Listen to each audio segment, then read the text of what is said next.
Alright, and here we go again. This is Alex with another episode of the EOT News Flashes Amonket Limited Set Review. These are our blue cards.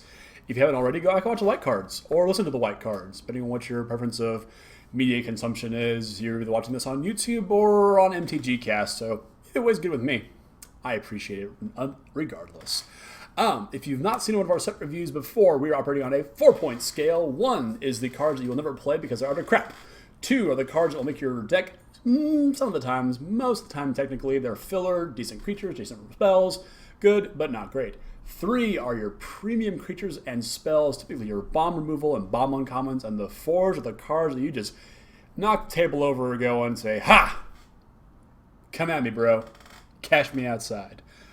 Cannot believe I just said that. So let's kick off right away with the blue cards. As I mentioned in the white review, I will be doing the invocations as well because unlike Kaladesh and Aether Revolt, some of those were just pretty unreal in terms of what they did to the as far as warping the game around them. Some of these invocations in Amonkhet here are not very good, and blue's got a number of them. Gameplay-wise, not value-wise, some of them are just absurdly expensive because of how cool they are. But we will kick things off with Ancient Crab, or as I like to call it, Ancient Crap. Or was it Ancient Carp? Was Ancient Crab. Whichever. 1 blue, 1/5. It's going to be hard to beat through this thing, but it's not doing much else. 2. Next we have is Angler Drake. 4 blue, Flying Drake, 4/4. When it enters the battlefield, you may return target creature to its owner's hand. I like a good mana war. And this is a giant mana war that actually flies. I cannot tell you how many times I thought mana war back in Eternal Masters actually flew. Jellyfish don't fly. This thing's a solid 3 for me. Like I said, I love a good tempo play, especially late in the game when they tap up for their bomb and they're like, all right, I got you. Drake it. Next up, we've got As Foretold, and I cannot tell you how good this card is or how bad this card is because that has not been foretold. 2 and a blue enchantment. At the beginning of your upkeep, you may put a time counter, not a may, just put it on there. Put a time counter on As Foretold. Once each turn, you may pay 0 mana rather than the mana cost for a spell you cast with converted mana cost X or less, where X is the number of time counters on As Foretold. That's any turn, your opponent's turn, your friend's turn across the game room, their turn too. Doesn't matter. Well, it does. Counter spells. Less than X counters, where X is the number of counters on it. Let's say it's 3 or 4. Cancels, negates, essence scatters, counterspell itself. Little spoiler for you guys out there. This thing is either going to be insanely powerful or insanely bad. I don't know where it falls because it makes all of your... if it comes out on 3, you're going to get to a point in that game, probably on turn 7 or 8, if the game's going long enough, where every single spell in your deck has become free, and you're just dropping spells repeatedly. And this could be incredibly dangerous, but I'm not quite sure what to make of it as it is. I'm leaning towards the 4 because I like free blue spells, and this art is just beautiful. Next, we've got the Aven. If I can get it down, there we go. Aven Initiate. 3 and a blue, Flying Bird Warrior, 3/2, has Embalm for 6 and a blue. If you ask me, a 4-mana 3/2 flyer in blue is already good enough, and the fact that I can cash it in later for 7 mana is not bad at all. This thing pumps this thing. This guy's way good. Borderline 2.5 for me, somewhere in that happy 2.25, 2.5 range. This card's really good, I think. Never discount the power of 4-mana blue flyers with any kind of upside. Great card here. Always keep that in mind. Next, we have Cancel. 1 blue, counter target spell. The classic doth returneth. Here's the thing about counter spells in Limited. Unless you're drafting and you have drafted just the sickest control deck, as you do sometimes, and you just like, I'm going to counter that, I'm going to kill that, bounce that, counter that on the way down, put cards back in your library, blah, blah, blah, mill your cards, whatever, Planeswalker kill you. In a perfect world, that's what all sealed games would be like. All draft games, because, control decks are fun. As it stands, though, in limited, sealed specifically, it is difficult to justify playing counter magic because you always want to be developing your board, putting another threat on the board, killing one of their creatures. Playing a counter spell instead of playing a creature oftentimes is not correct in limited, just because the tempo that you're setting yourself behind when you're not playing out your board is huge. Like I said, draft it's different because you can draft your deck around counter spells and removal spells and other various control deck type cards. So just keep that in mind. Cancel's always going to get a 2. It's just decent filler at that. Be careful when you're playing cards like cancel, just because you have to know when to choose your battles with cards like this. Next we have Cartouche of Knowledge, 1 and a blue. Artifact or enchantment aura cartouche. It's not an artifact. Gosh. Artifacts, it enchants a creature you control, and when it enters the battlefield, you draw a card, and the creature that you're enchanting gets +1/+1 and flying. Again, decent filler, 2 mana to draw a card and give a guy flying for a while, and it synergizes really well with the trials, like the blue one, which is really kind of good. Just saying, but as it is, it's a 2. Next, we've got Censor. 1 and a blue, counter target spell unless its controller pays 1. I guess Force Spike is too good. Whatever. Cycles for a blue, though, so that's kind of cool. This is only good in the early game when you're, mid to late game, mid to early game when your opponent's constantly tapping out. Magic players are always tapping out on their turns limited. You're gonna catch them eventually. This is decent filler, better if you're playing a more control-ish type deck, and if you just don't need any more, cycle it away. It's really good in that regard, but as it is, it's just a 2. It's decent filler. Force Spike is not as good on 2 as it is on 1. Remember, Force Spike is a single blue mana. That's insane. Next we have Compelling Argument. 1 and a blue. Target player puts the top 5 cards of his or her library into his or her graveyard and cycles for a single blue. Do not, under any circumstances, play this card unless you have somehow been gifted like 8 copies of it in your draft deck. If you got 8 of it in your sealed deck, you're probably cheating, or you have the luck of the gods getting 1 in each pack plus 2 foils. Milling is not a viable strategy in limited unless we're going back to Ravnica and the Dimir are doing their thing and you get to play Consuming Aberration. I love that card. Yeah, don't touch cards like this simply because it's not proactive. You're not doing anything to the board state. You're probably putting embalmed creatures in their graveyard. That's the only reason I can even think of justifying playing this card is, well, I have all these embalmed creatures in my deck. I guess I'll put them in my graveyard. That's it. This card is crap. Don't play cards like this. Next, Cryptic Serpent. 5 blue for a serpent, 6/5 that costs 1 less to cast for each instant and sorcery in your graveyard. This is cool right here. This I like. This is modern playable? Maybe. I'm just saying.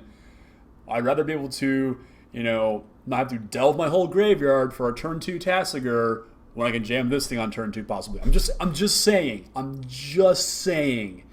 There's a little bit more viability to, I think, this thing than Tasigur. Whatever. Sorry. As it stands, though, in limited, sealed specifically, this is a 2. Just because it's really difficult to have a surplus of spells in your sealed deck.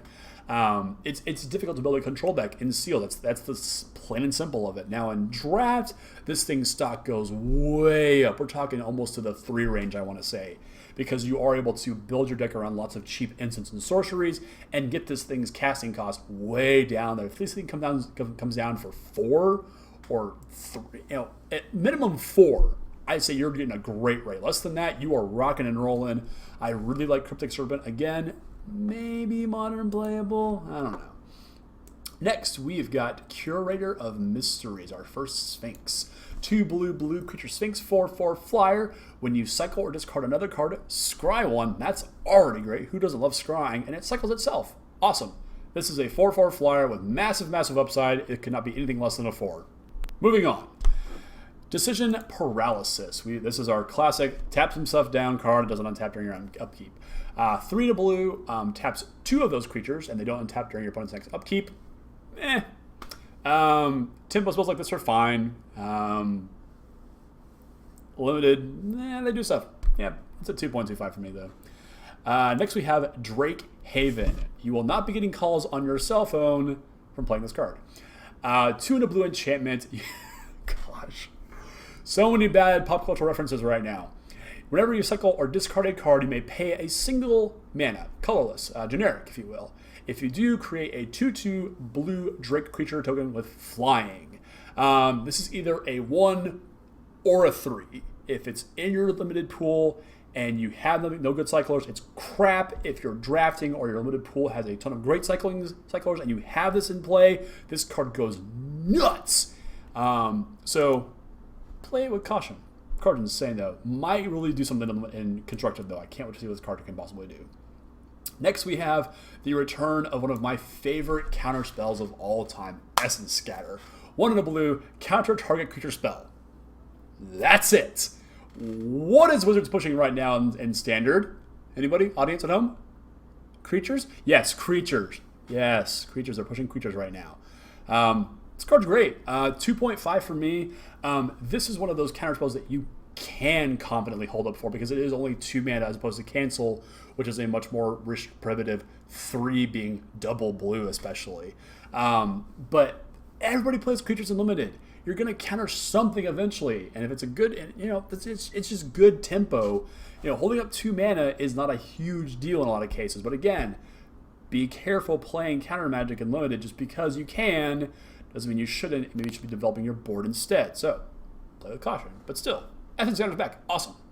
Next, we have Floodwaters. 4 blue sorcery. Return up to 2 target creatures to their opponent's hands, and it cycles for 2.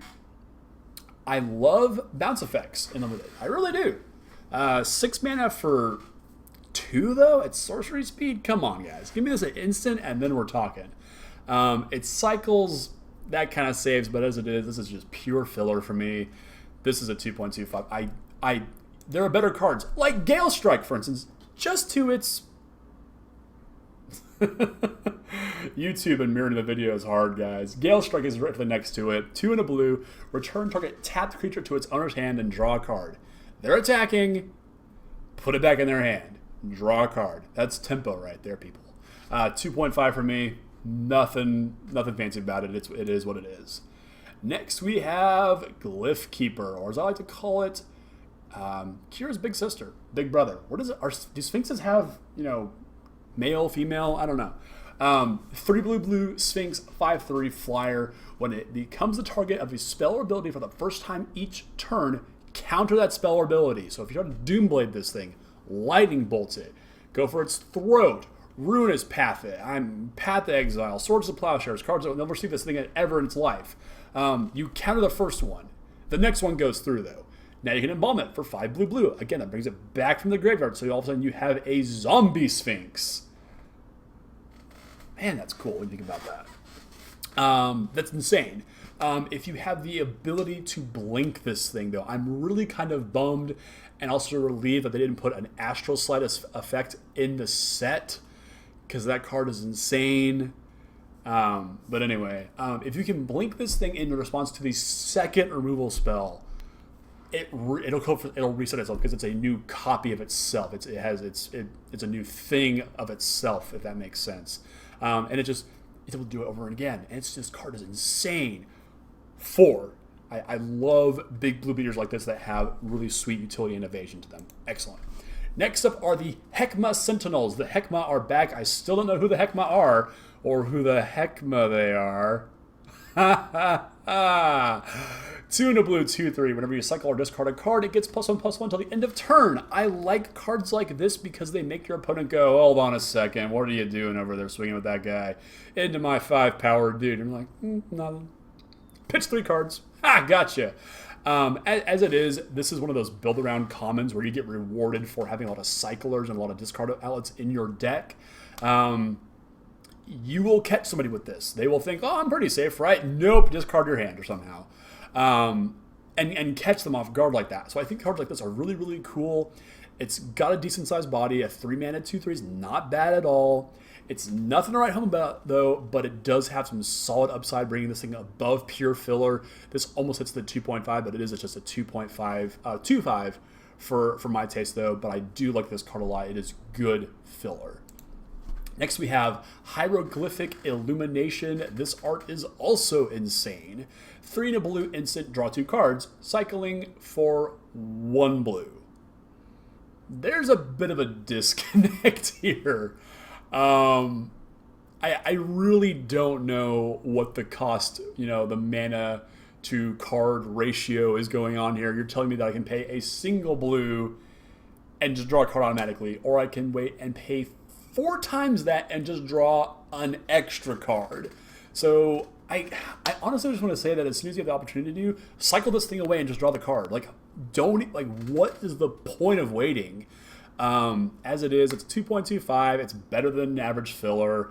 If you draw it late game, oh sweet, draw 2 cards. But early in game, just cycle it immediately. Like, what are you waiting for? Honestly, that extra card for that 3 extra mana, I'm not buying it. Honestly, I don't know where the ratio is there, but probably instant speed divination, probably too good for standard. I don't know, maybe not.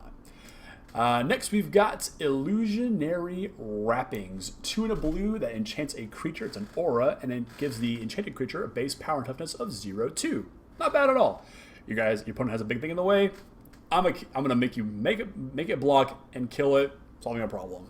Cards like this are always good because they make your opponent make a choice. Do I want to throw away this thing, or actually they are not as good because they make your opponent make a choice.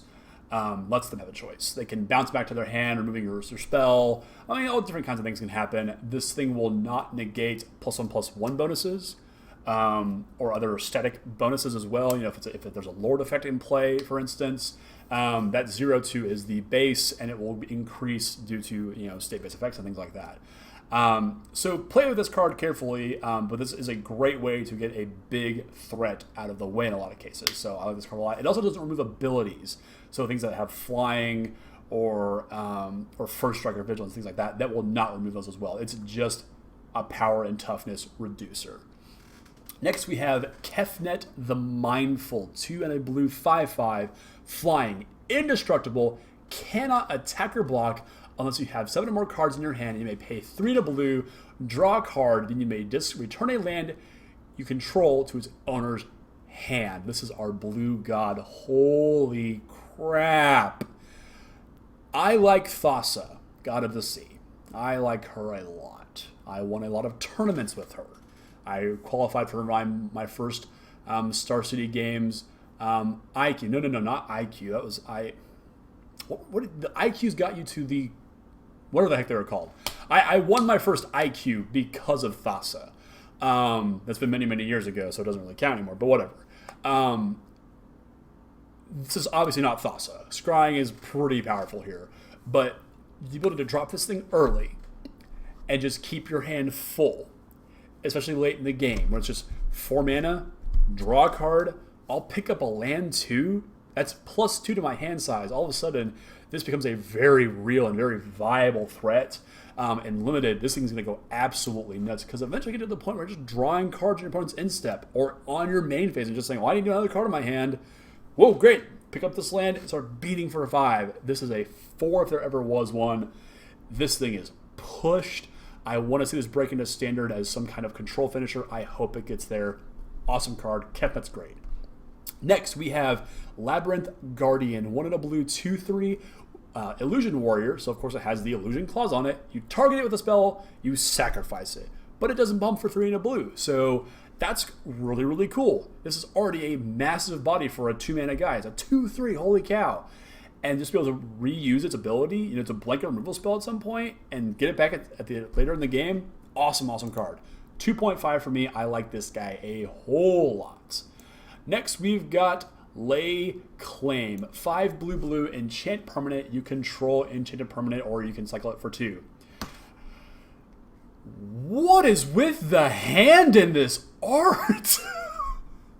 I mean, you compare it to Kefnet and its regular art, The head is about the same size. Like, the proportions are all here. But the hand, it's like 3D, like reaching out of the frame, trying to just grab you. Like, what is going on here?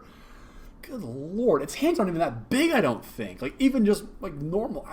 This is terrifying. Like, the scope next to that spire and the pyramid over in the distance of the art, it's like Kevin has just, like, Mr. Fantastic or Stretch Armstrong in its hand to massive proportions and is now picking up what can only be described as a pterodactyl. 2.25, it's really tough to justify a 7-mana brain mind control. If it's a big thing you gotta take care of, I can see you, Jennifer. I can see you justifying it, but as it stands, barely a 2.25 for me. Next, we've got Naga Oracle. 3 blue, 2/4. When it enters the battlefield, look at the top 3 cards of your library, put any number of them into your graveyard, and the rest on top of your library in any order. So, if you're playing the blue-white Embalm deck, the token deck, if you will, for this format, that's not bad to put those things in your graveyard if you're not going to use them later. Or, I just looked at the top 3 cards of my library and reordered them. That's half a ponder. It's not quite, but it's half. Find your land, find your removal spell, or just dump those 3 cards into your graveyard if you don't need them anymore. Like, utility like that on 4-power guys like this is actually somewhat underrated, I would think, in some cases. I can see a lot of players just dismissing this card. I did too at first, and the more I think about it, the more I see the utility of it. Just being able to reorder the cards is decent enough, but being able to put them in the graveyard for extra bonus at some point is also not terrible. So this guy sits somewhere in this weird 2.2525 range. He's almost better than just filler, but not quite. So take it as you will. Next we have New Perspectives, and you won't need a new one to see how crappy this card is. 5 and a blue enchantment. When it enters the battlefield, draw 3 cards. As long as you have 7 or more cards in hand, you may pay 0 rather than paying cycling costs. It's either a build around me or it's utter shit. You've got to first pick this and pray all the cyclers come to you, and pray you get to 6 mana before you've cycled your whole deck away. Don't waste your time on New Perspectives. Just it's always disheartening to see somebody at the pre-release who pulls out their promo. This doesn't happen to me now, I'm sure. It looks at it, leaves it in the wrapper, and puts it back in the box. They're like, I'm not going to try and play with this. Unless you're like me and you pull Chandra at the Kaladesh pre-release, and your deck is nowhere able to support red, so just stay in the wrapper in the box. But anyway, there's always that moment where they just kind of go, back in the box. Alright, moving on from New Perspectives into Open into Wonder. X blue sorcery, or X target creatures can't be blocked this turn until the end of the turn. Those creatures gain whenever this creature deals common damage to a player. Draw a card. I'm gonna use this thing for one purpose only. I have some guys in play. The board is stalled. I'm going to kill you with this. If it's X is 5, that's probably gonna have to win the game, depending on how you build your deck. But that's what I use this card for, not just from a little chip shot here and there. Because of the ability to just steal the game out of nowhere. 2.75 for me. I like this card. It's almost a 3, and being able to draw cards in a pinch pushes this card almost to that premium spell removal spot. But this card's really cool, I think. Next we have Pull from Tomorrow. X blue instant, draw X cards, then discard a card. You guys remember Sphinx's Relation? The card that was 1 white mana in addition to this and gained you X life in addition to the cards that you drew? This is not that card. Yes, it's instant. Yes, you can, obviously be tricky with it, instep, don't bunch of cards, cool, look at me. But again, if you're holding up a lot of mana, unless it's in the just absurdly late game where you and your opponent are just stalled out, you're just waiting, you're like, all right, draw 5 cards, pitch a card or whatever. Cards like that, this just don't do enough.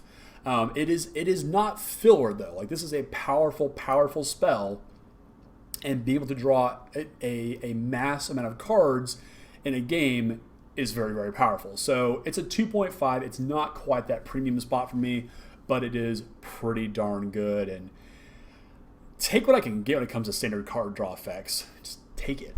Next, we've got River Serpent. 2.25 for me for this 6 mana, 5/5 that can't attack unless there are 5 or more cards in your graveyard. Cycles 5 of the blue. That's good. Not great. I guess in your cycling deck, you're going to get this thing, to go start attacking faster, but it's just kind of meh. Not great. Next, we have Sacred Excavation. 3 and a blue sorcery. Return up to 2 target cards with cycling from your graveyard to your hand. If this was instant speed, holy crap, this card would be insane. As it stands, it's a 2.25 unless you're drafting in this sort of like blue spells deck where you've cycled some cards and you just say, I'm going to get those back because they're useful now. Like, that's what this card is here for. Getting back those spells that you didn't need then, but you need them now. Now and later. I love those things when I was a kid. 2.25 for me, but again, better in draft. I am running out of breath and energy here. It has been a long day. So, moving right along to Scribe the Mindful. This is a 2 and a blue human cleric 2/2. You can pay 1 and tap it to sacrifice it and return target instant or sorcery card from your graveyard to your hand. 3 mana 2/2s are fine. They have upside. It pushes it slightly above filler. 2.25. Enough said. Next, we have Seeker of Insight. I'm really trying to figure out why they had to differentiate the clerics from the wizards when it came to these human guys. I'm sure there's a reason. I just don't care what it is. If you know what it is, though, tell me in the comments. 1 and a blue human wizard, 1/3. Draw a card, then discard a card by tapping it. You may only activate this ability. You may only activate this ability if you've drawn or if you've cast a non-creature spell this turn. Wizards, level with me here. I get that it's a common. Bump it to common and don't put that stupid clause on there. What is wrong with loot effects? I mean, there's only like 1 in every set. Why can't I just loot because I want to loot? Why do I have to jump through freaking hoops to draw so many cards? Come on. Maybe I'm in the minority here. I don't know, but this card just could be so much better if you're drafting the blue spells deck. Yes, then it's great because like, okay, I'm going to bounce that guy. In your turn, tap it, draw a card, discard a card, cycle, and you get some bonus of discarding cards and whatnot on some of your other stuff. But my God, why the hoops? 2, moving on. Next we have Shimmer Scale Drake. 4 and a blue, 3/4 flyer, cycling for 2. Again, do not underestimate the power of 3 power flyers. 5 mana is not a huge amount to pay for a creature like this, especially when you can cycle it. And I do believe, let's see, yeah, Sacred Excavation gets this thing back. Just saying. This card is great for what it is. I might be a little bit biased, though. I think this thing is absolutely insane. It's a 2.5 for me, just because if you're in this sort of cycling blue deck, this card just goes nuts because you toss it, get it back later. That's insane. This next card is not insane. This is Slitherblade. 1 blue, 1/2, Naga Rogue. Naga, please. Nope. Can't be blocked. You might get through for like 3 with this thing before your opponent plays something far more impressive and all of a sudden you go, oh crap, I have to block that now. Whoops. There's not enough pump spells or equipment in this. Is there any? I'm not going to check it right now, but I don't think there's really any equipment in this set. I could be wrong, and if it isn't here, it ain't worth a damn either. Truth be told, I've only reviewed this set the barest of amount prior to now. I wanted to do this, almost as freeform as possible with just, my quick gut instinct on these cards. So it's not like I've been, mulling over these ratings. Oh, is it a 2.5 or is it a 2.25? I'm not gonna go that deep on it. But it's like I said, this is like my gut reaction to a lot of these cards here. So while I do feel that I'm giving these things a very fair and accurate rating, do know that I with a bit of salt, I could be wrong about a couple of these things, but I like to think that I'm not.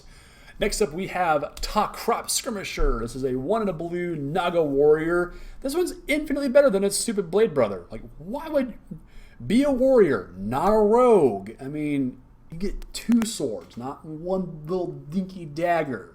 2/1, and you can evolve it for 4. Like, that's insane. That's already a great rate. I give this thing a 2.25 just because of how versatile it is. Early game, get some chip shots in. Late game, get it back, start blocking, or what are you gonna do with it? This card's not bad at all. It's filler, but it's damn good filler at the same time. Next up, we have Trial of Knowledge. 3 in a blue that lets you draw 3 cards that enters the battlefield, and after that, you discard a card. And whenever a cartouche enters the battlefield under your control, return it to your hand. Oh boy. I'm gonna first pick this, and take every damn cartouche I can find and play them on every little flyer I've got, and just draw a million cards with my deck. 2.25 though. Just because it is, it is a bit of an investment to bounce it back to your hand and replay it. Like I said before, drawing cards is good in limited. Affecting the board is better though. So this is kind of like in the same event, counter magic, where just because you can do it doesn't mean you should. But still, very powerful card if you can get things going. Next up, we have the Vizier of Many Faces, who takes center watch because he has many faces. 2 blue for a 0/0 shapeshifter cleric that you may have it enter the battlefield as a copy of any creature on the battlefield, except if it's been embalmed. The token has no mana cost, it's white, and it's a zombie in addition to its other types. So this is a 2-for-1 clone. I clone that guy, you killed this thing, I'm going to clone it again. That's excellent value. This is a solid 3 for me. It's like if there's something good to copy though, it's not that great though. But if there's something good to copy, then it's great. So yeah, Many Faces takes center watch because he has many faces. If you get that reference, please let me know in the comments because that reference is old by today's standards at least. Next we have Vizier of Tumbling Sands. 2 in a blue, human cleric, 1/3. You can tap it to untap another target permanent. So that's pretty cool. Those extort guys. Cycling 1 in a blue. And when you cycle it, you may untap target permanents. So this guy's got some utility to him. Just untapping another creature that you control for pseudo vigilance is insane. It's always, your opponent just has to be worried about the fact that, well, you left it back. That thing can untap now and block. That's scary. Being able to cycle it for that extra value, that's also kind of just out of nowhere, just gets you moments. I give this thing a 2.25 because this thing has some serious utility. And in the right deck, I can see this thing being very, very scary. Next, we've got Twins of Rebuke. Return target non-land permanent to its owner's hand, and each player puts the top 2 cards of his or her library into his or her graveyard, 1 in a blue. That last line of text is a bit of a bummer. Being able to mill yourself is, it's whatever. But again, you're probably in this sort of pseudo control cycling, possibly blue-white and balm deck. So that's not the end of the world for you, and be able to bounce any non-land permanent. Like that's pretty major. So that's enchantment, artifact, planeswalker, equipment, whatever it is, it's back to their hand. And tempo is king and limited. So those 2 cards in your graveyard now might not be a bad deal at all. It might be a benefit actually. Next we have Zenith Seeker, 3 in a blue, 2/2 with flying. It's a bird wizard, and whenever you cycle or discard a card, target creature gains flying until the end of turn. I do not like this guy very much. I'm not gonna lie. It requires you to really heavily commit to the cycling theme, and to have a pretty decent force on the ground to really take advantage of this, to start cycling your deck or discarding to different effects and getting this effect to go off. I get why it has to be uncommon though, just because in the right deck this goes absolutely nuts, but I'm still not a huge fan of it. It's only a 2.25 for me. But again, in the right deck, presumably a draft deck, that's where this card really shines. I can see this thing being very, very powerful. Next, we have our last blue card, so one of our split cards. We have Commit to Memory. Commit is a 3 in a blue instant that puts target spell or non-land permanent into its owner's library, second from the top. So that's a spell in the stack or a permanent already in play. That's really solid value. This is like Venser and then some. without the body, obviously. That card's really good. Now, Memory, for blue, each player shuffles his or her hand and graveyard back into his or her library, then draw 7 cards. This card actually reads, let me show you how much better my deck was than yours now that the game's drug on for way too damn long. I can't think of a reason that you'd actually want to play this. I don't know. Commit is insane. It's a 2.5 for me. It's almost a 3 just because of how powerful that is. But the memory side, just like, what are you doing? Just stop. You showed me how good your deck was already. Please show me again. That's all this card is good for. I'm assuming this is like Sweet and Commander or something, maybe. A format that I have little to no interest in, so maybe there's something there. Now, that is the last of our proper blue cards. But we've got some invocations to talk about as well. Again, the art's kind of, here, there, and everywhere. So I'm just going to go through these on the old iPad as they are. So, Kefnet, obviously, invocation, so that's cool. Our first blue invocation is Divert. Now, remember when I said that a lot of these invocations aren't that great in Limited? Blue's got them. In fact, blue has most of them. Divert is a single blue that changes the target of a spell with a single target unless that spell's controller pays 2. So I'm going to redirect unless you can pay 2. Unless it's super early game or the board's getting clogged up and they've tapped low, then you can catch them with this. I'm still not super high on playing this. This is only a 2 for me. Next is Spell Pierce. Mr. Pierce. 1 blue instant, counter target non-creature spell unless its controller pays 2. Again, there's that 2 unless they pay it. Again, this is only a 2 that I gave to the card that costs 2 to pay. Whatever. Stuff like this. It's for removal spells, planeswalkers, whatever. Unless they're tapped low, this is not going to work. This is great in the early game, but there's not going to be a lot of non-creature spells being cast early game. It's mostly creatures, unless you're drafting, and then you're probably playing this in your blue deck if you were lucky enough to crack it. Again, this is a 2. It's not great. Next, we have Stifle. Making its return after, I believe it was Conspiracy 1. For a single blue mana, you can counter target activated or triggered ability. Now, in Modern, I wish this thing was legal because it counters fetch lands. In this limited format, though, this has a bit of utility because it's going to stop activated abilities such as Embalm. Ding, ding, ding. Yes. So there are some utility applications for Stifle in this set. I wouldn't bank on it, though. Crack it, put it in a sleeve, put it in your binder, call it a day. It's worth its money. Now, those are the crappy ones.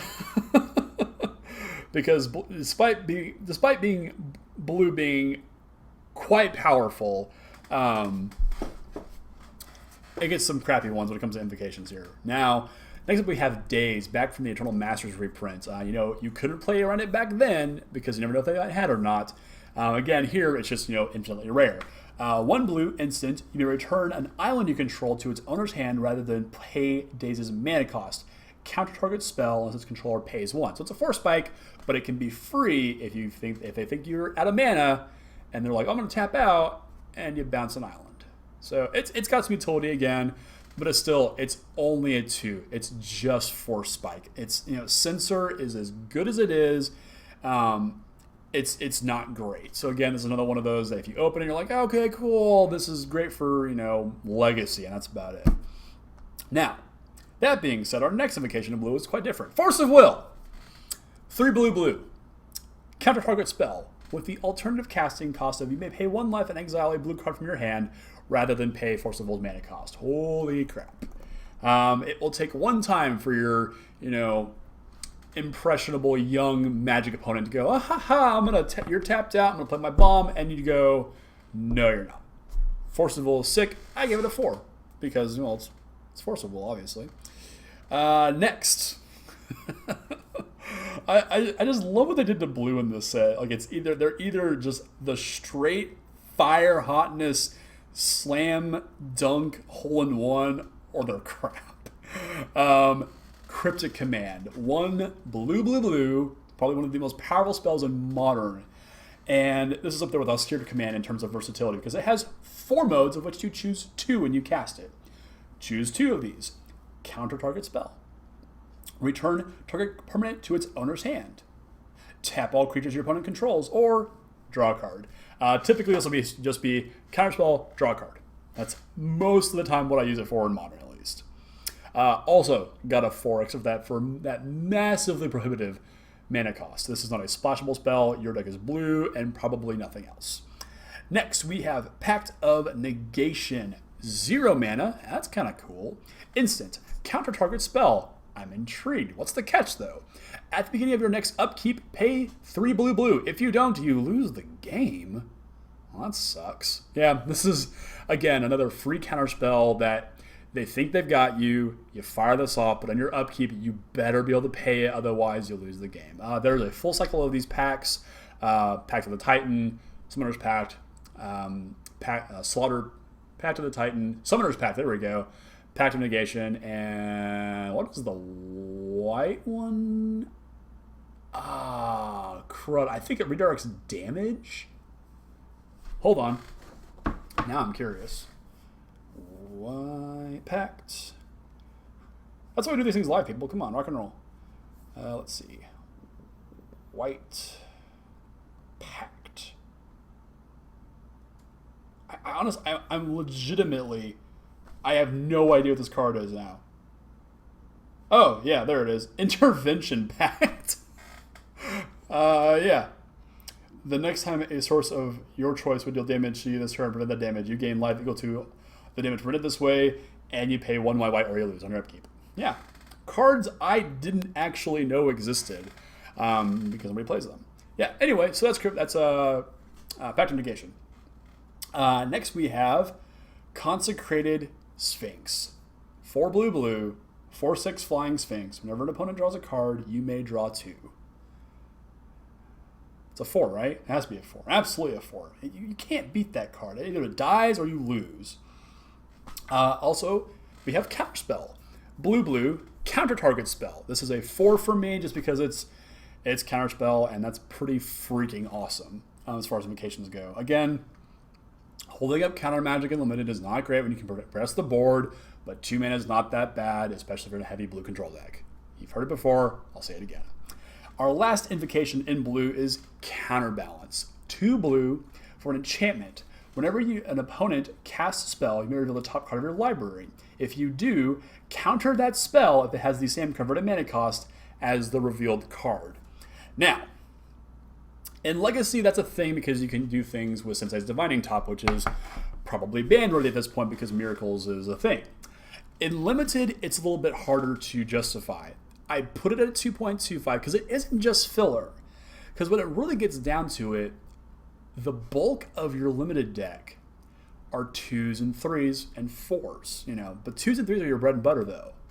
So I would wager, if I was a gambling man, that there is an above average percentage of times, maybe, that this card will just be a nightmare for your opponent. They're like, well, 3-drop. And you're like, might actually say 3 drops too.